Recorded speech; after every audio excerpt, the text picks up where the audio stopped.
and speaking with the voice of all my peers in Gaza Strip.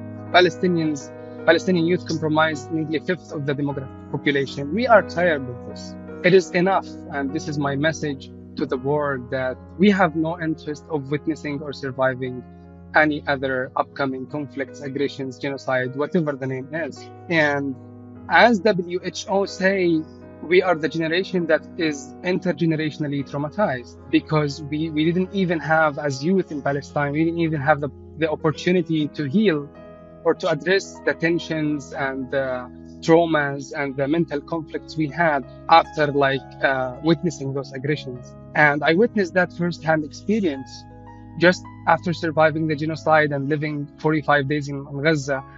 3 weeks of them intense are the worst in my life, and I don't think I will ever just process or forget these days. And now I'm just wondering, those who are living 224 days under the genocide, how would they be able in their lifetime process or heal this? So the first message on the voice of the Palestinian youth, especially in Gaza, that they are tired and they have no interest in this.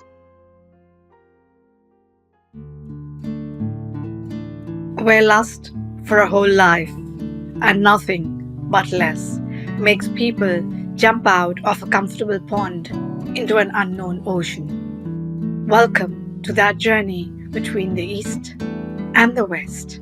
Who says Rolling Stones don't gather moss? Hello everyone, I am Meenu Gupta, your host for the day, and I'm delighted to have you join me every week as amazing people share their incredible and inspiring life stories of straddling continents. Thank you. A well-known writer, C.S. Lewis, once said, "You can't go back and change the beginning, but you can start where you are and change the ending." To that I add, and you can also change the course of your life and that of others. C.S. Lewis also famously said, "What you see and what you hear depends a great deal upon where you are standing." And to that, I will add nothing. My guest for today will add much more to that. Now, what are we going to talk about today? We are going to talk about war or peace. It's a matter of human attitude and evolution. In today's times, it is also a matter of narrative. At times, there is a generational perspective to it.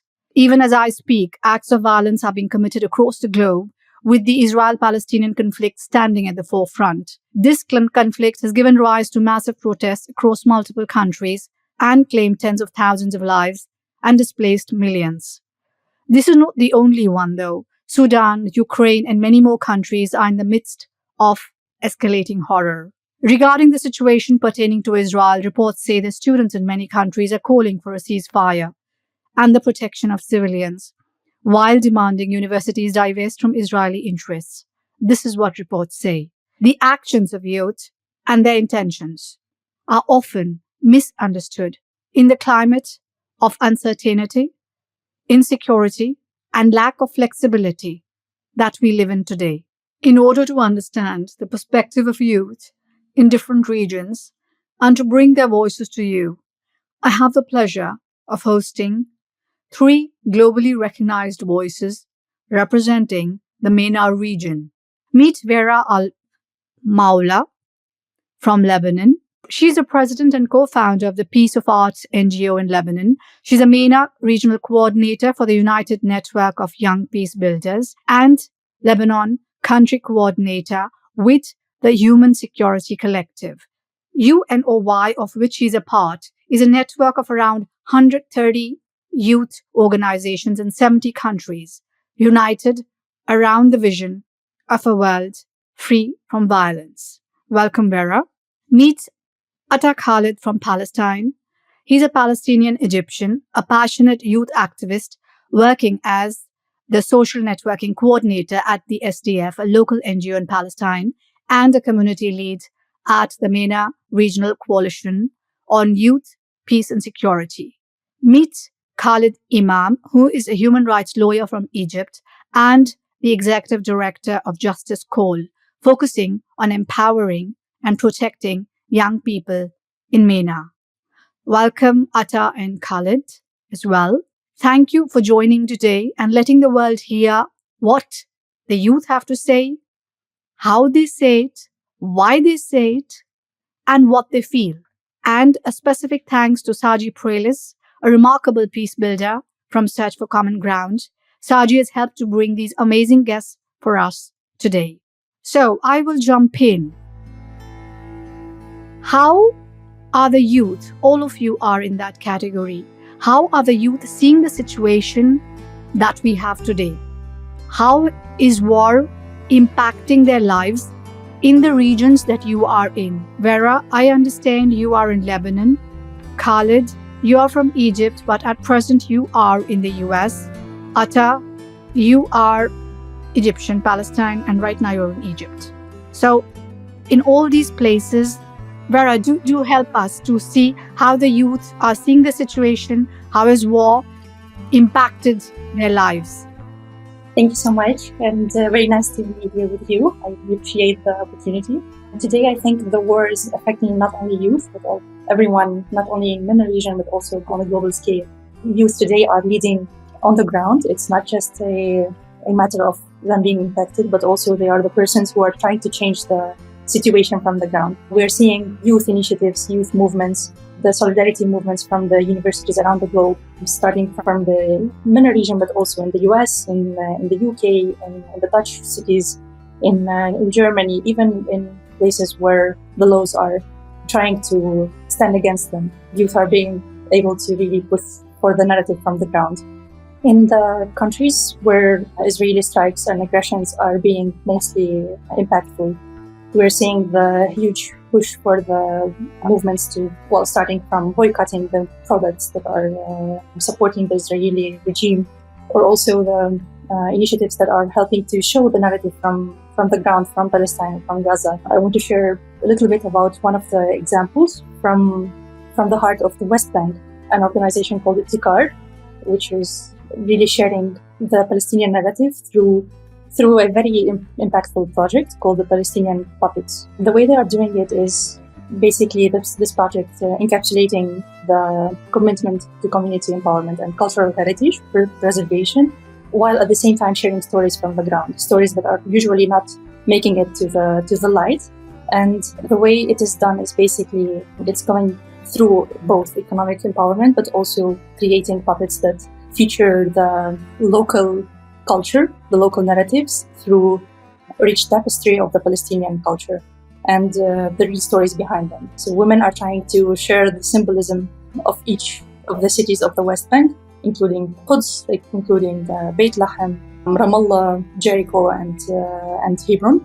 And what they are doing is they are trying to incorporate local narratives through the embroidery of the local clothing called the thobe fabric.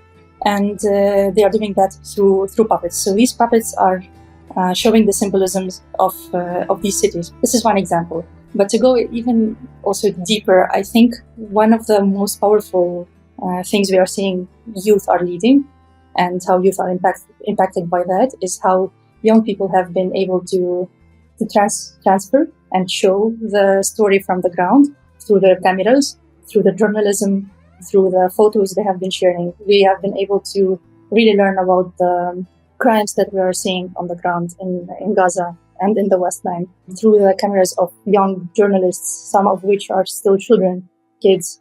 Others are just using their phones. They have been able to show the whole world what's happening on the ground. And although this has been going on not just since the 7th of October, we have seen this long before. It all started even long before. But now with the power of media, social media, young people have been able to reach all the audience, to show it to the world, and to reach out to the world, and to really help people around the globe to see what reality is inside those cities, within these streets, within the camps in Gaza, in Rafah, in every part of Gazan city. So I think these are just some of the examples, not to take a lot of the floor also from my colleagues. A question before I move on to Khalid. This is how the youth are responding. But what do they feel? What do they feel? How is their perspective on the situation? Because they are right. I mean, you are also, you said you not only in Gaza, but also in other parts of the world, you networked with all these youth. So, because they are in the face of war every day, they live with that.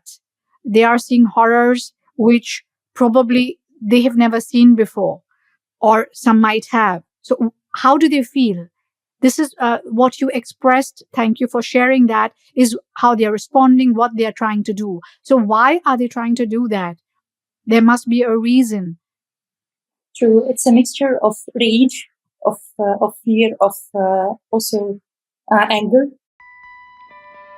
because it's something that we have never seen before in all of our lives as young people, and also as the people of the lands of Palestine, regardless of the numerous aggressions before and the attacks before. This has never been happening before. We have now over 35,000 Palestinians who have been murdered by the IOF.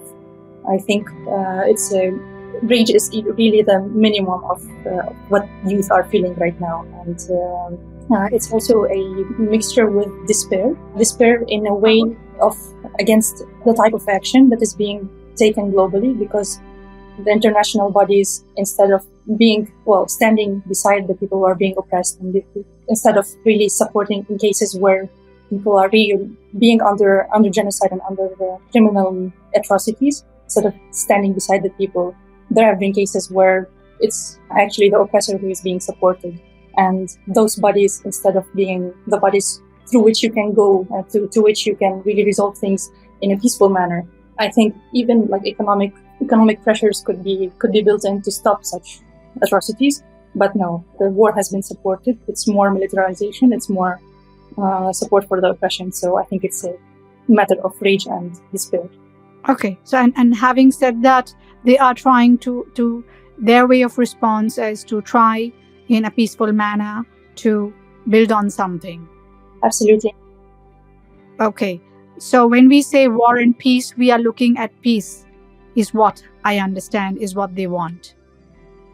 Absolutely. And there are numerous ways through which peacefully things could have been stopped and ceasefire could have been, put into the place from the beginning. But this hasn't been the case.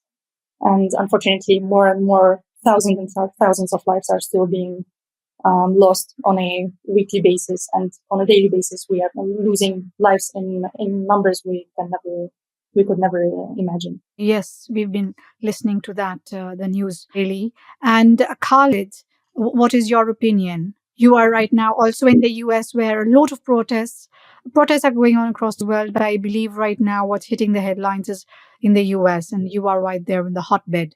What is your perspective? Yeah, thank you, Mano. And actually, let me focus. I grew up and raised in Egypt, but let me focus a little bit about what's happening here in the US, which was very interesting for me as someone coming from the Middle East to observe and see what young people feeling and demanding in the universities in the across US campus. So, to your question, what youth feeling? I think youth learned it from Dr. Martin Luther King when he said that injustice anywhere is a threat to justice everywhere. So the first lesson learned here that young people believe that this injustice and massacres and atrocities happening in Gaza and Myanmar and everywhere, it's a threat for our humanity right now. Second, what makes it more special for Americans that they see that their country and their government and their tax money being used to support these atrocities. And for them, they say enough is enough. We cannot play a positive role and support the people of Gaza and civilians, let's not at least invest and support militarization and military regimes all around the world. And actually, the youth movement in the US is not new. The youth were always in the forefront of anti-war, anti-atrocities movements back in the 60s during the war in Vietnam, and then in the 80s and 90s under the South African regime. Young people in the US across camps played a very significant role and saving lives across these countries. And that's what also they are learning from right now. Well, it seems now it's an exception, and it seems that maybe it was easier when they protested for South Africa or sometimes for Ukraine. It seems that there's an exception coming from some stakeholders in the US that this should not happen because it's Palestine. But what's amazing and beautiful about young people that they are really taking the risk and willing to risk their future for the purpose of justice and saving women and children and men and young people in Gaza right now. And during the war in Vietnam, they did strikes, they did anti-war campaign, which again was very successful in Columbia University and UC Berkeley. Now we can see in the same universities again, that's exactly happening. And during the war in Vietnam, the occupied building, they disrupted the system to bring people attentions to the war in Vietnam. During South Africa regime, they did exactly what they are calling for now. Like they asked their universities and companies in the US to divest and withdraw from investing with the South African regime, apartheid regime, which, by the way, I think, in my opinion, that was the main reason why the apartheid regime fall down in South Africa. When all these corporations and companies withdraw their money, the regime was in danger and could not fulfill its role in providing at least the economic benefits to its citizens. So now when it comes to Gaza, the young people learn from this experience. They are saying like, no, Palestine and Gaza is not exception. We need at least, if we are in a free country, at least we need to know, you have to disclose and tell us how much you invest in the war machines and in Israel and Palestine and why you invest. And these are first information we need to know. People have to know. It should be public information. And second, we need to divest from at least investing in these war machines. I live here in Cambridge, Boston. We have many big universities, including Tufts and MIT and Harvard. And MIT, it's for sure, they invest in weapons. And I think the world doesn't need this. What young people saying, as also Bira mentioned, we need to live in peace, like enough wars, enough investing in killings machine. Let's invest in education. Let's invest in welfare.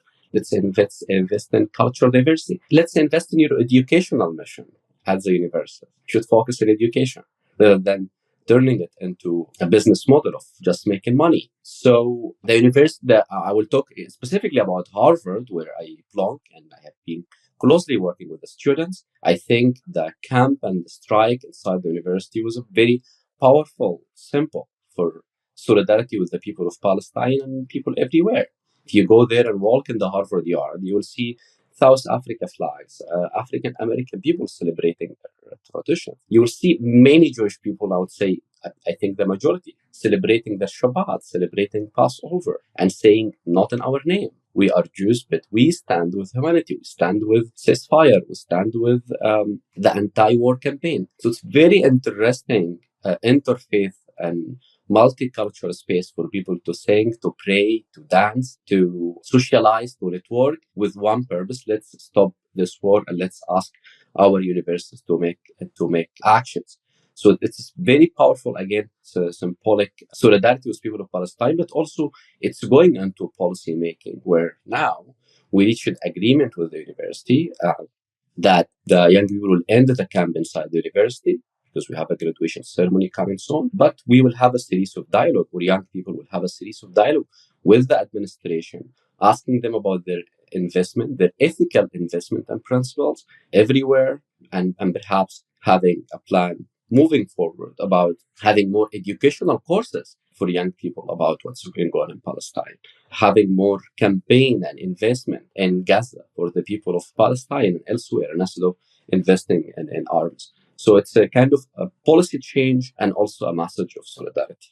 So what I hear is the following, and I understand that the demonstrations, etc., were done or are being done peacefully in the name of peace. And so I liked something very interesting which you said, some of the demonstrators, we stand with humanity in solidarity. That is a very beautiful line. What I also understand is you mentioned the words, the students are looking at or asking for ethical investment with a focus on education and investment in social initiatives in rebuilding rather than in war machines. Am I right?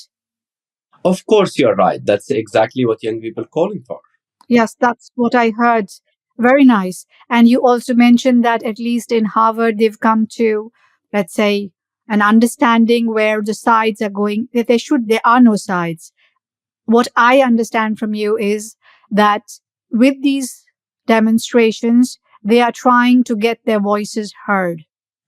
And not just their voices heard. They want to get the voices of people of Gaza heard. Like you will see all messages and pictures. And I want to tell you one thing. When some kids in Gaza drawing Harvard logo, it was a very powerful message for them. Like people were crying. They felt that their voices was heard in Gaza, and that's related to the message of solidarity. They want to tell those people that you are not alone. There's people here in the United States supporting you, standing with you, will do everything possible to save your lives and to protect your future. Lovely. That's very nice. In your opinion, Khalid, you are also there and from you're on the other side. Do the youth feel actually heard and included in the decision making processes by institutions and governments? Well, I can respond to this question from two perspectives. In Middle East, unfortunately, I feel like young people are not being heard or included in decision making, especially the formal decision making processes. But even the informal one, means civil society and youth movement, being restricted, and there's so much challenges for youth to just express their opinion, ideas, and just very contradicting to see that here in the US, with all these challenges, young people is able to protest and strike and camp and enjoy this level of freedom. In Middle East, unfortunately not. And I have seen in many countries, pro-Palestine protesters, students were arrested, and many of them remain in jail till this moment. So it's a big challenge in peace building, in politics, and in social and economic institutions. It's a big challenge, and that's one thing we are calling for. That young people must be included. We must be partner. All this work avoidance about we hear young people or we have this certain policy or certain strategy to include youth in the future does not work. We need to include young people now. In the US, with all these challenges, I feel young people are being included, are being heard. I feel that young people very well integrated in the American system. And that's why I've seen in the US Department of State, young people there, like diplomats, were protesting for Palestine and telling their governments, you must stop that. And I think this is a very powerful and positive message that when young people are in power, they don't just stick with power at the expense of values and principles. Many of them, they still call for values and principles, and they push their institutions to do so. And the same would not have happened in Egypt. They wouldn't have had that freedom to carry out what they're doing there. Of course not, short answer. Okay. And Vera, what about you? Do you think that the voice of the young people feel heard and seen and included in the decision-making process of governments and institutions? I would also agree with Khalid concerning, for example, Lebanon. It's the same situation. The mechanisms are just not there yet. Young people are still not being heard. They are not included. It's really challenging for them to be able to get their voices through. And in some cases, they are just, so some countries are still working right now on their youth strategies and including the national action plans for the youth within the governments. But it's just not the case yet with several countries, including Lebanon. So Lebanon just recently worked on the youth strategy, but it's still not being implemented. It's just a draft in the drawers, unfortunately, but there's still hope. So there's still hope that this is becoming kind of a priority right now. Although it's also, if we're talking about the MENA region as a whole, I think it's similar with the different Arab countries as well and Arab states, but we're seeing some momentum within, for example, the Arab leagues within some of the countries, but it's still in many cases still tokenistic, still not fully there. But when we're talking also about the state of war and peace, it's even more challenging in that case. And Atta, as far as you are concerned, you were there also in the Gaza area, no? I believe you were there for 45 days inside the wall. So please share your experience and how do you see the situation of youth there? What are they feeling? Thank you so much. And as a survivor, 23 years old, I witnessed four military aggressions and I witnessed 45 days, as Khalid mentioned, under the genocide in Palestine. And speaking with the voice of all my peers in Gaza Strip, Palestinians, Palestinian youth comprise nearly a fifth of the demographic population. We are tired of this. It is enough, and this is my message to the world that we have no interest of witnessing or surviving any other upcoming conflicts, aggressions, genocide, whatever the name is. And as WHO say, we are the generation that is intergenerationally traumatized because we didn't even have, as youth in Palestine, we didn't even have the opportunity to heal or to address the tensions and the traumas and the mental conflicts we had after witnessing those aggressions. And I witnessed that firsthand experience just after surviving the genocide and living 45 days in Gaza. 3 weeks of them intense are the worst in my life, and I don't think I will ever just process or forget these days. And now I'm just wondering, those who are living 224 days under the genocide, how would they be able in their lifetime process or heal this? So the first message on the voice of the Palestinian youth, especially in Gaza, that they are tired and they have no interest in this. And during my short time in the US, it was just really like eye-opening to me that I am the only Gazan who all the youth, who all the people I met in the US have ever met. They have never hear from youth from Palestine. They hear about us, not from us. And sometimes they just wonder when I called for peace or just called for living normally because they have a lot of stereotypes about Palestinians. They have never had the opportunity to hear from Palestinians. Our voices are being silenced, and the media that are streamed to them is not like just reflecting our own human stories. And it's easy for them to say that all Palestinians in Gaza Strip or whatever are just affiliated with X political affiliation, and then they go with this stereotype. But even in the education system, they don't know very well about the history of Palestine, and they don't know how Palestinians live. So the second message would be that we love life and we are eager to live normally, peacefully, and we have the capacity to do this just if we have political stability, because we can talk about development and we can talk about justice if we don't have political stability. So this is the second message. The third message on the voice of the Palestinians is that we have been in the previous couple of years, we've been engaging in a lot of courses all over the world and locally about international law, about international devices and international humanitarian law. And I would say that they all failed us because we are 224 days away from justice so far. And the world can decide to what extent we can go far. We could have stopped this way earlier. We could have been away from double standard. It was the first time in my life I know that a Security Council resolution wouldn't be binding, for example. So as far as the genocide is ongoing, we're getting far away and desperate, and we're failing the Palestinian youth who had faith, who had advocacy efforts, who have been heavily engaged in advocating for human rights. And I say that I am a privileged Palestinian Egyptian young man because I only witnessed 45 days. It's just the beginning, like a month and a half out of 8 months. So I've not been heavily impacted as much as my peers, my beloved ones, my colleagues, my friends, my uncles, my cousins, who are still there now.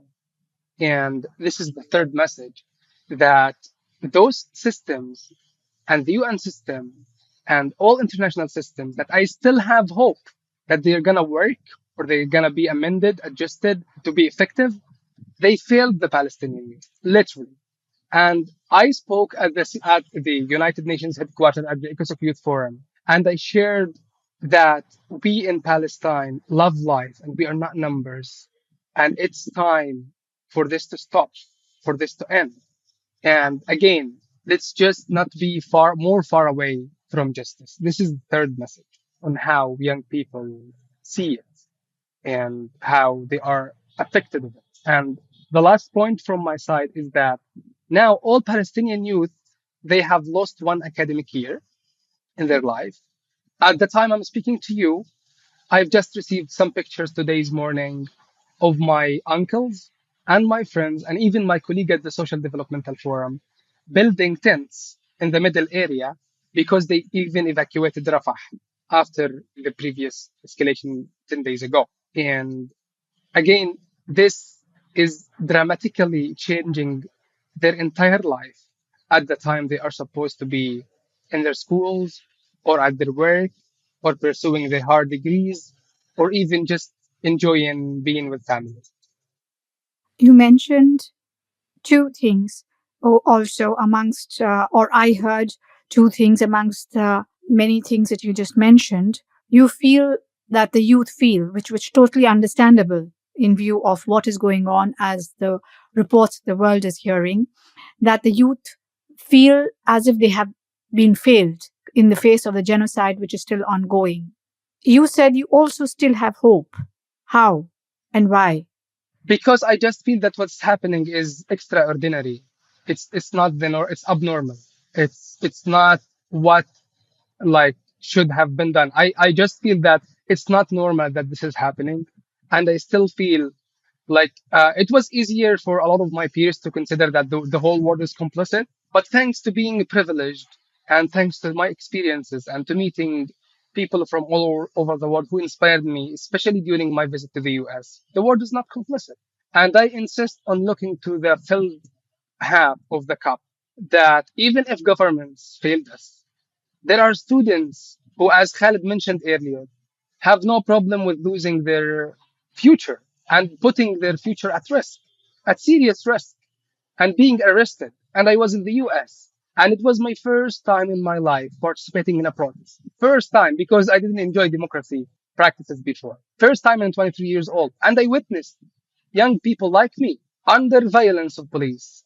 They are not paid for. They are just inspired by justice. And they are just, as Khalid mentioned and Vera before, they are just deciding to stand at the right side of the history. So this inspires me. And I try to do my best to send back my beloved ones in Gaza to tell them we are not alone. And, 3 months in the US, wherever I go, I always was determined to advocate for Palestine, creating opportunities to advocate for Palestine. But I just found that Palestine is finding me everywhere. I found Palestine everywhere, even on the top of Taos Mountain in New Mexico. I went for hiking, and on the top of the mountain, I found a stone, and on that stone, it was drawn the flag of Palestine. People are finding their own way because Palestinian cause is just as the sun is just. So all these experiences inspired me and let me feel that I am accountable and responsible and I am entitled to do something. And even at a given point, I was at the University of Texas in Austin and I was just meters away from being arrested because I was participating in a protest. All over the time, all students were just happy and chanting, and I was just looking to the police because it was my first time. I used to be like stereotyped or afraid from the police, but that time I saw the police protecting the protest and guiding it and working with the protest leader. I was like, wow, this is democracy. Wow, that's interesting. Just a couple of minutes before they violently dispersed it, and I felt like, is this a movie? They were so cool at the beginning. Like, it was just a first-hand experience to me. I was thinking, like, look at the police. We should learn from them. And then dramatically, I've seen them. I witnessed. I filmed brutal arrests for the students. And then I felt like I was saying to people, this is a true challenge and threat to justice in the United States. Because now I witnessed this. I've seen students protesting and marching for Palestine and doing this for Palestine. That time, 50 persons have been arrested. And it went viral, a video clip for me. I was just meters away from them. So yeah, I still have faith because the system is really good. The international law is really good. It just need to be effectively applied. We just need to have adequate implementation. We just need to make sure that there is no double standards, that there is no favorism, that there is no veto, that we are all equal, that we are not numbers. One last point I got of this is that the power of people is powerful than the people in power.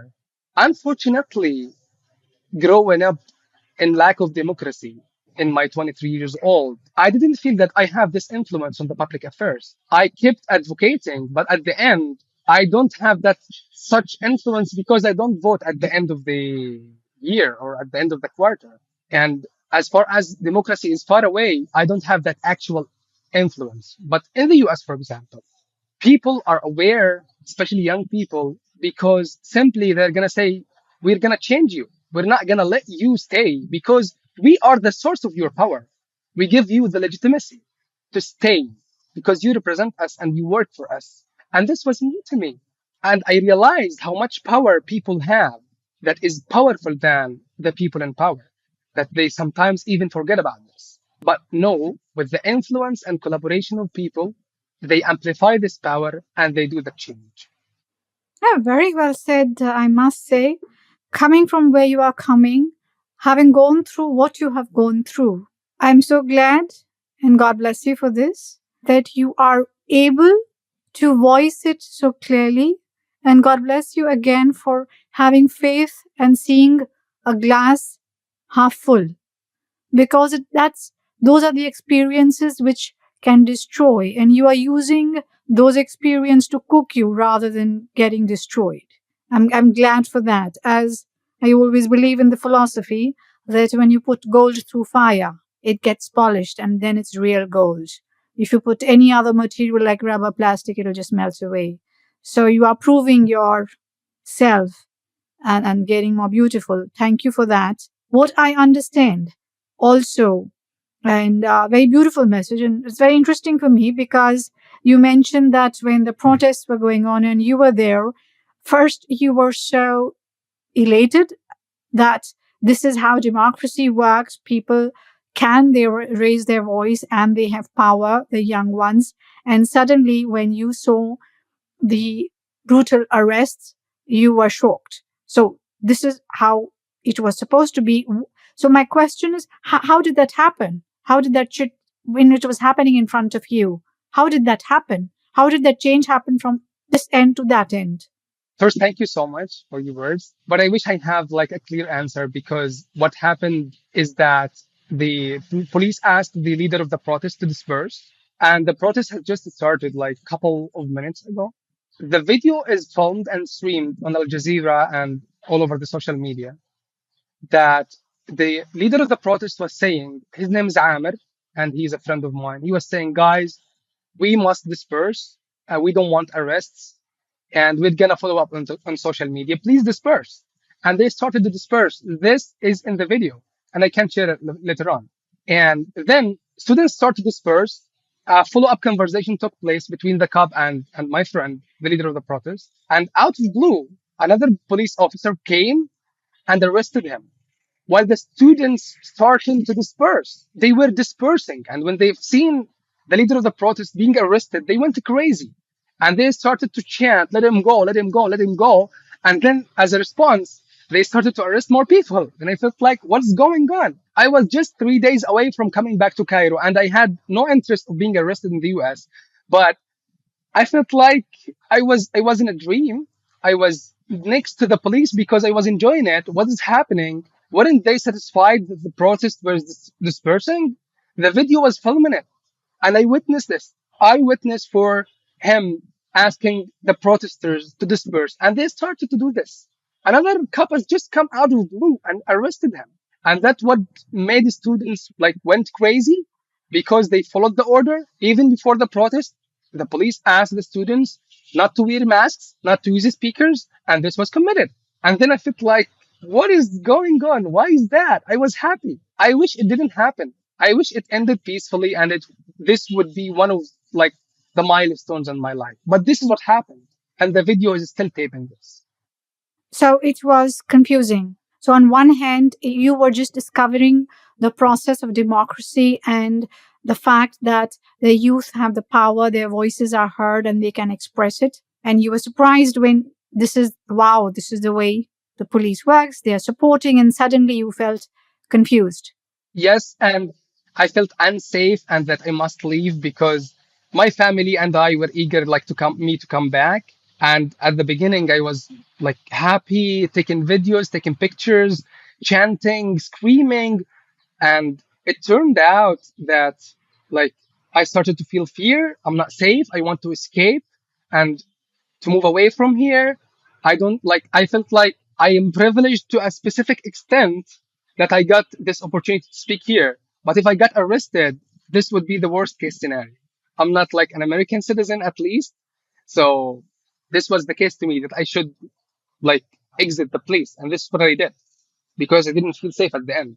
And then from the beginning, when you felt that here the voices can be heard and young people can participate in decision making processes in institutions and governments, from that stance to where are you right now? What is the stance after now having from Gaza to Egypt to where you are right? I mean, you went to US, came back. So what is your feeling right now? It is confusing like that there is democracy, but is it for certain people? Is it for certain causes? Is it for certain times? Or like this is just a brainstorming to my mind. What is happening? That I lived the thing and the opposite. I witnessed the white and the black at the same moment. And this wasn't easy to my mind to process, especially because I was feeling that moment that if all like hundreds of students are concerned about Palestine, I am Palestinian. I should be in the front line.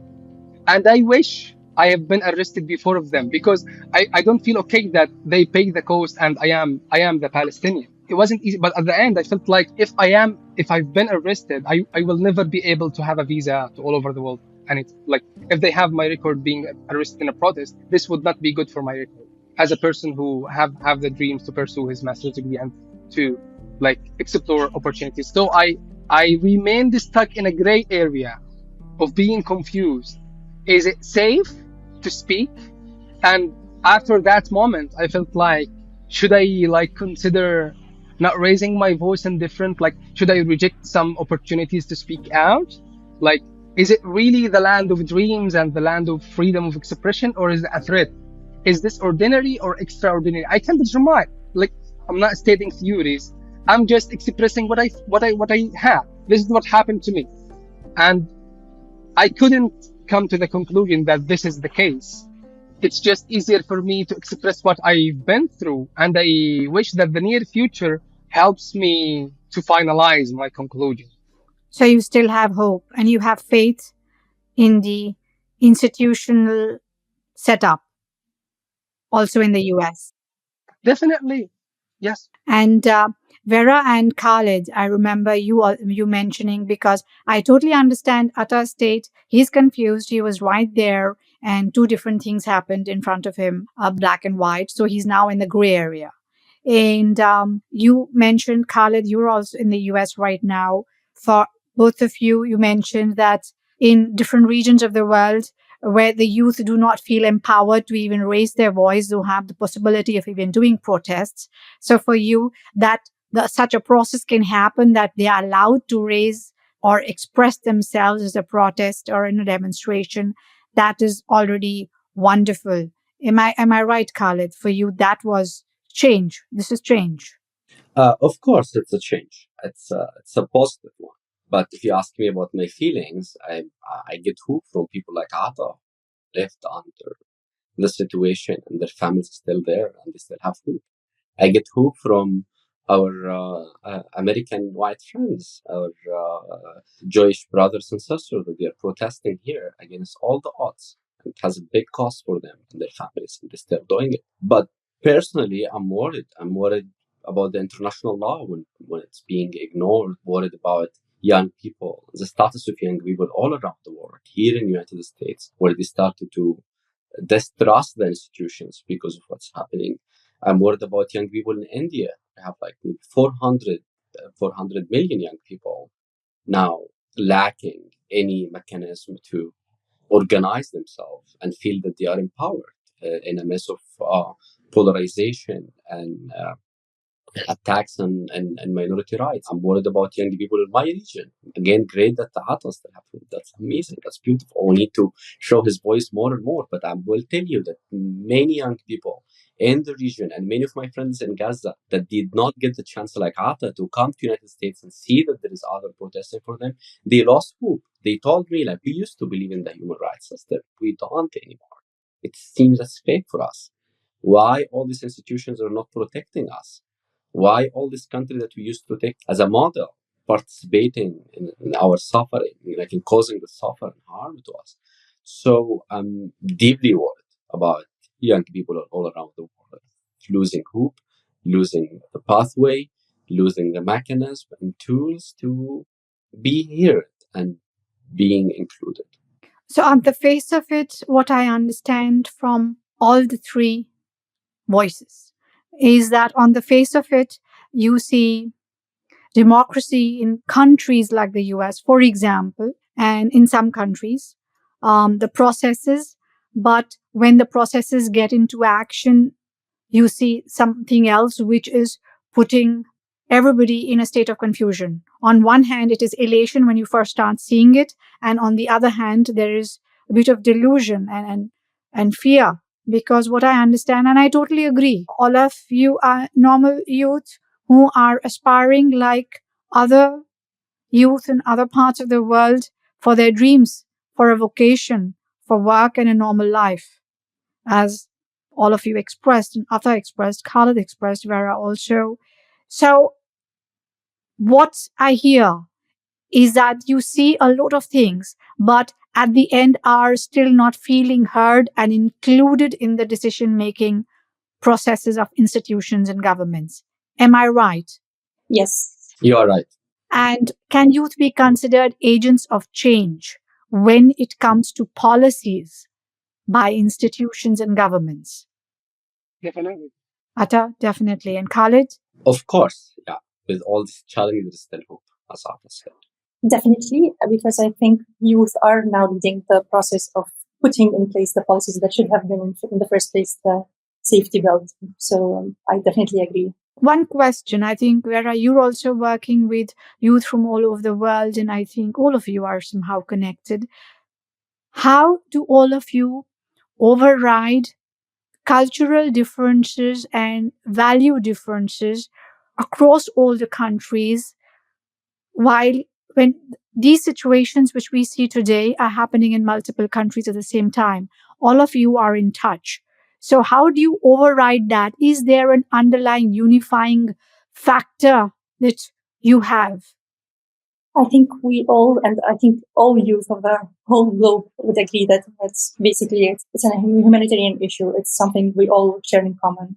And regardless of what cultures, what orientations, what political views we have, what differences we have, we all put that aside to focus on what's really important. And that's saving lives. That's putting the human rights as the first and the utmost priority. And well, of course, that's the reason why the human rights and the international treaties are put in place. But what brings us all together is, I think, the fight to push to have this collective strength, to push for such policies to be really implemented in, regardless of all the differences, regardless of all the different contexts. There's nothing that could really, there's no difference that really would put someone under like more need for a specific right than another person. It should be something that is equal for everyone, and I think that brings us all strongly together. And technically speaking, if we go into the technicalities of it, I think the strength of the networks, the strength of the coalitions that we are part of, the organizations we are part of, these are the platforms that are bringing us all together. These events, international events, the networks like, for example, the United Network of Young Peace Builders, and the MENA Coalition for Youth, Peace and Security. These are the spaces that are bringing such causes on the table and putting all youth, regardless of their backgrounds, together to speak about what is important, to put the narratives from our own contexts on the table and really showcase where the strategies should be focused on. So I would say that. So the cause for peace is greater than the cultural differences across the globe. Now, do you think there are some stereotypes in the narratives that go around the world right now? Definitely, yes. I think it has been long fed by, unfortunately, misinformation, malinformation, and disinformation. In some cases, it's intentional. In other cases, it's just lack of knowledge and lack of. It's when people are from the ground are not given the space to speak up, and it's just built on what you just think about them. And people who are speaking on behalf of the others. I think this is what is being more what is the most dangerous about our narratives and contexts is that there are not enough spaces where youth from the ground, from our different countries and our different cultures are brought to the table to speak. And when I'm talking about the table, I'm also meaning the international meetings, the UN events, the governmental also policies that are being written on the ground. And yeah, basically, I would say that it's misinformation has been fed also additionally to that through the film industry, we have through the books as well, through the literature. We have heard long enough about how, for example, Arab countries and Arab people are being shaped and formed in movies in a way that always shows them as people who are ignorant or unknowledgeable, or who are also perpetrated in a shape as terrorists or as I don't know, some kind of villain. So I think these all form up to shape such stereotypes. And Khalid, what do you think? And Atta, because Khalid, you are in the justice call, that you have that organization there, you stand up for justice. So what is, in your opinion, are the stereotypes that are going around? Well, if I talk about United States here, there is definitely stereotypes going on about this youth movement, student movement, saying that they are pro-Hamas, they are violent, they are anti-Semitic, etc., etc., with no evidence. The reason and the motivation behind all the stereotypes and misinformation is to scare people and scare young people from joining the movement for justice. But actually, the evidence we have, and one report we just published 2 days ago by my school, Harvard Kennedy School, stated that there is no evidence that was violence in these protests all across the US, and it was actually a very peaceful movement. So I think the stereotypes about this and linking it to the also building on what Vera said, linking it to the Middle East, or people coming from the Middle East. The reality is most of those people are actually American students. Like very small minority will be coming from the Arab. They are American, they are Indian, they are Asians, people coming from everywhere for just one purpose, which is the purpose of justice. And one thing I must say, when you asked about what is connecting and unifying young people, in addition to what Vera stated, which was great, I think social media and the internet. We are the generation of internet and social media. And I believe that those young people back there in Gaza, that they were using their cell phone to record what's going on and sharing it live on internet, helped the movement here to build the momentum and gather people around this cause and see these atrocities, which maybe was not the same during the war in Iraq or even in Vietnam. Now, young people, they know how to use social media very well, more than any other generation, and they are utilizing it and using it for the purpose of justice and truth and human rights. And with all these governmental machine about misinformation, targeting social media, using AI to share fake news, with all of that, I think we won the social media battle, especially in this war in Gaza. If you go on internet and use, there's many studies and reports. I think we won this. Young people were able to show what's happening as it is without it changing the narrative or reality. That's why the counter voices and the offense voices justifying what's happening for any reason, saying that, oh, they were terrorists, they are military, they are young people were showing it. No, look at that. They are kids, they are women, they are children, they are elderly people being targeted just because being Palestinians. So what connecting us now is definitely social media.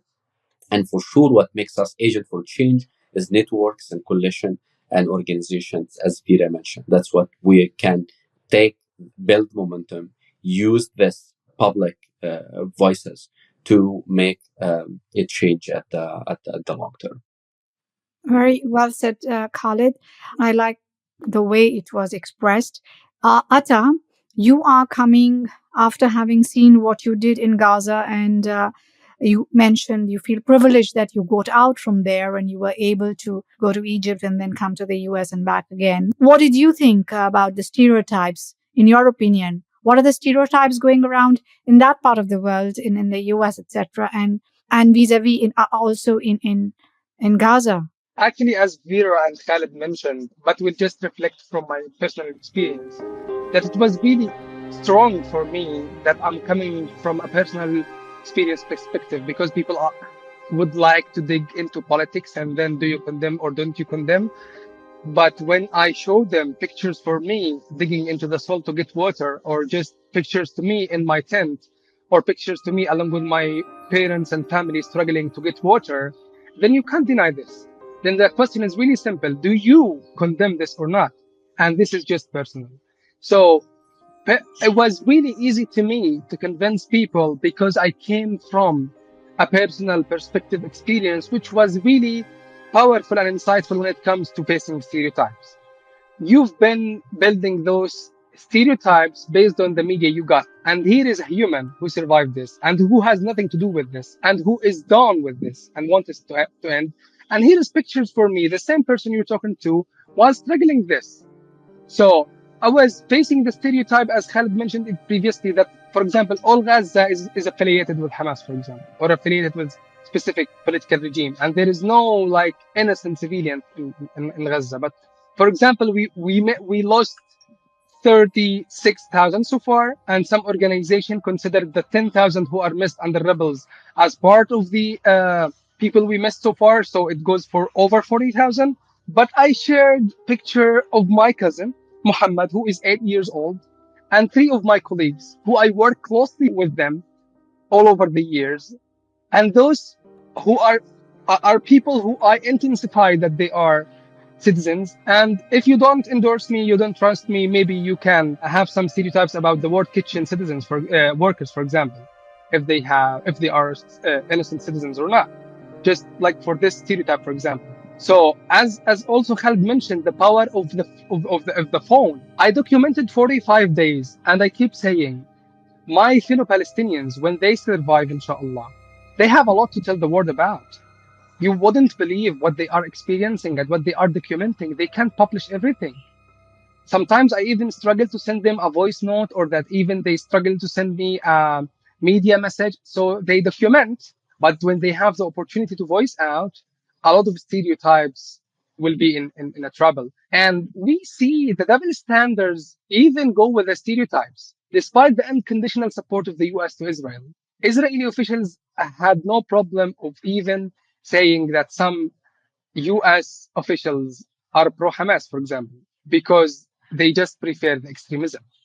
And for me, my experience in the US was full of stereotypes related to conditions in Gaza. Even people are not aware about the borders, the real problem, the inherent issue of the occupation.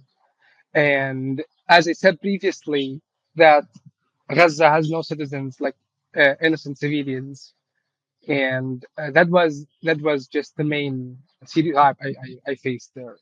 So you just said that one of the stereotypes is in the US that Gaza has no innocent civilians. Did I hear right? Yes, yes. It was the first to share more insight. It was my first presentation in Houston at the Rotary Club of Houston, Lake of Houston. One of the audience stood and said, "I respect your personal experience and thank you and everything, but I wondered how a person from Gaza would call for peace." I was shocked and say, "Why would you?" He said, what I know that Gazan people don't want peace, and all of them are affiliated with Hamas, and all of them are militarized. And then I said, here is Gazan person, here is my personal experience. You've been having stereotypes. Here is a fact. Refer to me whenever you want. Here is my contact. I'm an innocent civilian from Gaza. I don't belong to any political affiliation. I am 100% civilian, and I endure this, and I want peace. Record this. I asked them, record this and send it to people. Interesting. Very interesting. You also mentioned, Atta, in your message that you'd sent me, you talked about democratic practices. Can you say more on that? And you'd also mentioned cross border collaboration, solidarity, connecting Gaza as a model for a sustainable relief project. So, starting with democratic practices, share more your understanding and the doing of it. What do you mean by that? I've been evacuated by the Egyptian embassy in Palestine on 21st of November, like 45 days after the genocide took place. And 10th of December marked the elections in Egypt. And it was my first time I have the right to vote and I have to vote. And it was like first time in my life going and seeing the election process and voting. And then just a month after that, I traveled to the US and I've been invited just 3 days after I arrived to protest. It was silent protest at the beginning in Houston. And I've seen people quietly singing and doing some artwork and then holding banners and things like this. And after that, I've been invited to a Friday protest where hundreds of people were gathering and chanting. And to be honest, that was my first real protest in my 23 years old. And I know this was a protest supporting the resilience of Rafah. And I was afraid. I came to the protest and I was silent for the first hour. I was seeing people chanting from different colors, from different backgrounds, from different ages, kids, old people, young people. And I was shocked. I was literally shocked. I couldn't chant for the first hour. I was afraid. I was like, can I like I was among them and walking with them. But I was afraid to start chanting because it's new to me. Like, am I eligible to shout and say, yeah, stop the genocide against Gaza. We condemn the genocide and we and 1, 2, 3, 4 occupation no more. I was like, those are really nice chants and powerful chants, but can I do this? So I was traumatized for the first hour and then I felt ashamed. And I started like gradually to raise my voice. And this was like a turning point experience to me. And I remember that I was even afraid to film myself. And then I found myself being filmed by other protesters. And then I felt like, let me take the risk. And that day, like, it was just the first time to me taking the risk and speak up. And I was worried if even my fellowship would be affected. And I reached out to my advisor in the program and I told her, I did 1, 2, 3. Would this be risky? To that extent. And what I did, the crime I did, is that I participated in a protest. And this was the first time in my life. And as far as I felt empowered by the community I met in Houston, and the protests have been taking place each Friday, and then I felt like, no, this is a democratic space. You can be part of this freely. I started to be engaged in the community, and I even have done over 27 events for Palestine as a main speaker in the US, raising awareness about my 45 days under the genocide. I witnessed different forms of democratic practices such as protests, boycott for the first time. I was struggling. In Egypt, it's not a challenge to me. I could easily identify the products. But in the US, I should be like aware all boycotted products are all over the news. So people are boycotting. And for me, I wasn't aware enough about all the products. I had to keep scanning things to make sure they are not on the list. Even the voting paint and art for advocacy. And the last thing was to me, the students' movement. I witnessed the protesting, but now it's the era of the graduation. Brilliantly, the students are bringing Palestine to the graduation stage. Brilliantly and proudly, they are using their right to celebrate and the right to express their opinions to advocate for Palestine. And this is the answer of your first question.